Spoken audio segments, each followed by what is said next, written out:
Hello' guys welcome back to my YouTube channel. আমাৰ Barpeta গৰিমাৰীত theatre ৰাজমুকুট আহিছে আৰু ৰাজমুকুট থিয়েটাৰৰ আজি হ'ল প্ৰথম নিশা আৰু মই হ'লোঁ সদে অসম থিয়েটাৰ প্ৰেমিক ৰাইজ।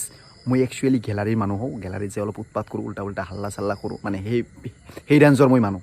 তো আজি ৰাজমুকুট থিয়েটাৰ চাম আৰু ৰাজমুকুট থিয়েটাৰৰ মেইন এক্টৰ মানে লিড ৰোল কৰিব উৎপল দাসে। অসমৰ আগশাৰীৰ মানে অভিনেতা হয়। থিয়েটাৰ জবৰদস্ত হ'ব। আৰু এটা কথা, মই এখন দুখন থিয়েটাৰ নাচাওঁ, ধৰকচোন কণ্টিনিউ 6-7খনমান চাওঁ। যেনেকুৱা দুৰ্গা পূজা চাম, বৃন্দাবন, তাৰপিছত বৰ্তমান বাজিল 19:22 মানে 7:22 বাজিল। থিয়েটাৰ বোধহয় 9টাৰ পৰা ষ্টাৰ্ট হ'ব নেকি। মই অলপ আগতীয়াকৈ যাওঁ, যিহেতু গেলাৰীৰ টিকেট গাইজ পোৱা নাযায়। দুখনৰ চাৰিওফালে চাওক থিয়েটাৰ ৰাজমুকুট মানুহ গৈ আছে দলে দলে চাওক থিয়েটাৰ চাবলৈ। থিয়েটাৰ চিগনেচাৰ কৰি টিকেট ঘৰ ছিজন 4 250 প্ৰথম শ্ৰেণী 150 আৰু গেলাৰী মাত্ৰ 100 টকা। টিকেট ঘৰত মানুহ আৰু মানুহ, বাহিৰত বহুত মানুহ।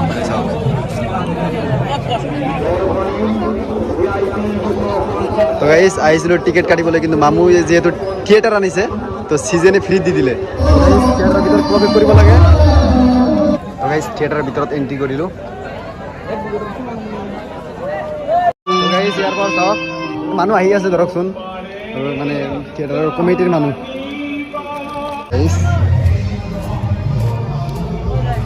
থিয়েটাৰৰ বেক ষ্টেজ চাওক, বেক চাইড চব মিউজিক চিউজিক চব কণ্ট্ৰল কৰে। এইটো হ'ল হোৱাইট পৰ্দা চাওক। এইটো চাইডত আছে মানুহ, কাপোৰ আঁতৰাই দিব চাওক। থিয়েটাৰৰ ইয়াত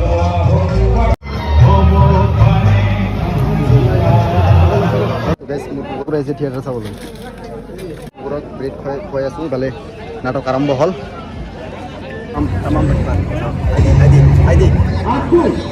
খালি কাজিয়া লাগি গৈছে তোৰ লগত। মজা মোৰ লগত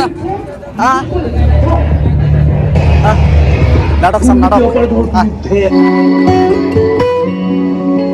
নাটক চলি আছে বকুল ফুলৰ দৰে থিয়েটাৰ ৰাজমুকুটৰ।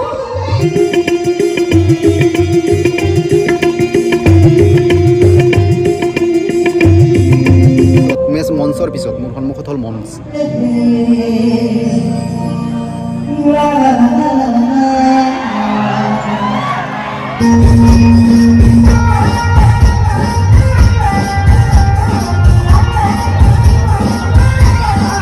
এই ওপৰত চাওক, ইয়াৰ পৰা মানে লাইট অপাৰেট কৰি আছে যে ষ্টেজৰ ওপৰত বহি আছে। এই মূৰৰ ওপৰত আছে।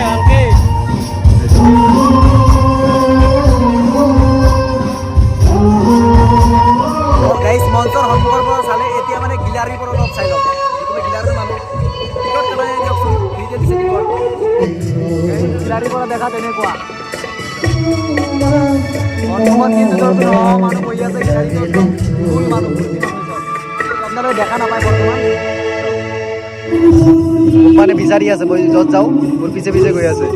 পুনৰ পানী পিয়া লাগিছিল, মই গম পাইছিলোঁ। পানী পিয়া উপায় নাই গাইছে, খুৱাই আছোঁ। এই সত্যজিৎ বৰুৱাৰ ঘৰখনৰ যি শত্ৰুতা সেয়া পাৰিলে শেষ কৰক। মানে মৃণাল, তই সৰুৰে পৰা ৰাজীৱৰ লগত খেলা ধূলা কৰি ডাঙৰ হৈছ, গতিকে তোকো মই নিজৰ ল'ৰাৰ দৰে মৰম কৰোঁ।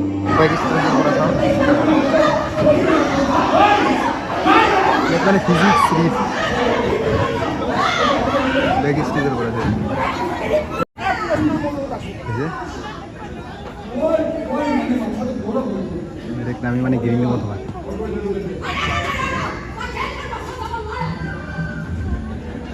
গাৰ্লফ্ৰেণ্ড বয়ফ্ৰেণ্ডে মানে ৰাতি মানে নৈৰ পৰা লগ কৰিব আহিছে চব। গাৰ্লফ্ৰেণ্ডে বয়ফ্ৰেণ্ডৰ কাৰণে ৰখি আছে। দেৱশ্ৰী গগৈ উৎপল দাসৰ কাৰণে ৰৈ আছে। এই উৎপল দাস গৈ আছে চব মোবাইলৰ ফ্লাছ জ্বলাই নৈৰ পাৰত।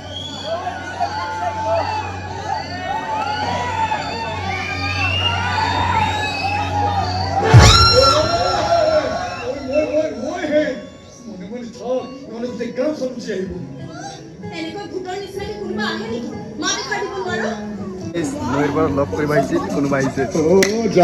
যা মইতো পাছত লগ কৰি আছো।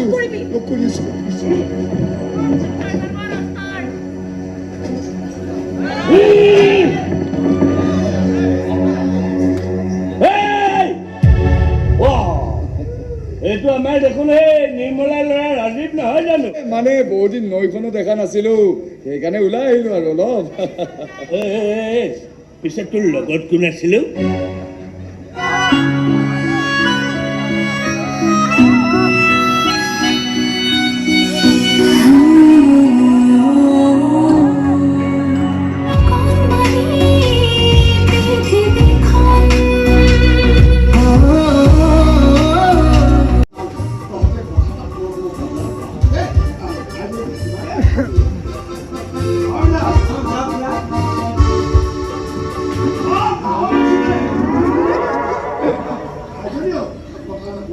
তুমি কিন্তু বিয়াখনৰ স্পেচিয়েল গেষ্ট দেই, মই এতিয়াই কৈছো।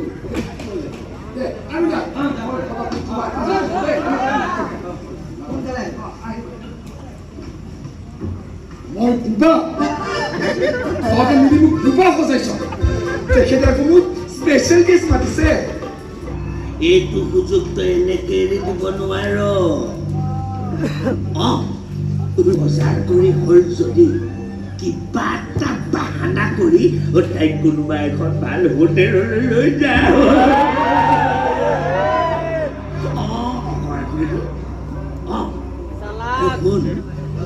আজি ৰাতি তহঁতি তাতেই থকাৰ ব্যৱস্থাটো কৰি পেলা।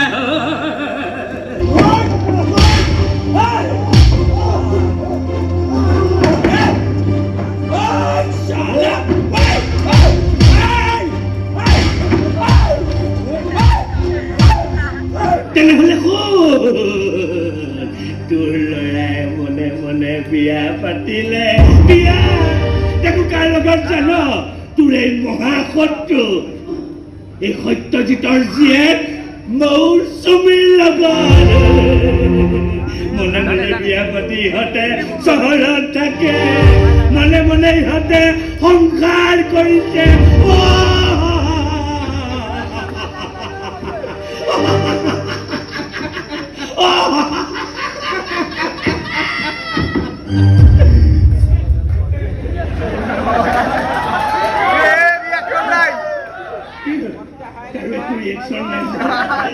তাৰে সুযোগ লৈ ইহঁতক ব্লেকমেইল কৰি তোৰ ভতিজাৰ বিয়া পাতিব বিচাৰিছ নহয় জানো? আমাৰ কথাটো শুনিলে আমাৰ ক'বলগীয়া আছে। আমাক একো ক'ব নালাগে, আমি চব গম পাই গৈছো। ইহঁতৰ গোপন বিয়াখন মানি ল'ব নোৱাৰি। কোনে কৈছে বিয়াখন মই মানি লৈছো বুলি? নামানো মই। আমি মিলি এটা সিদ্ধান্ত লৈছো, আৰু সিদ্ধান্তটো হ'ল এই বিয়াখন আকৌ হ'ব।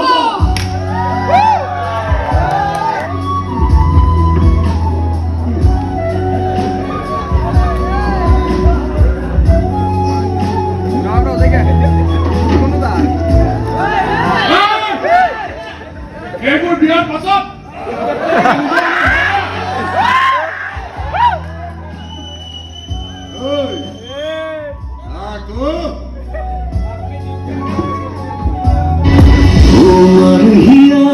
ফাইনেলি ঘৰ আহি পালোঁ, থিয়েটাৰ চিয়েটাৰ চব খতম হৈ গ'ল।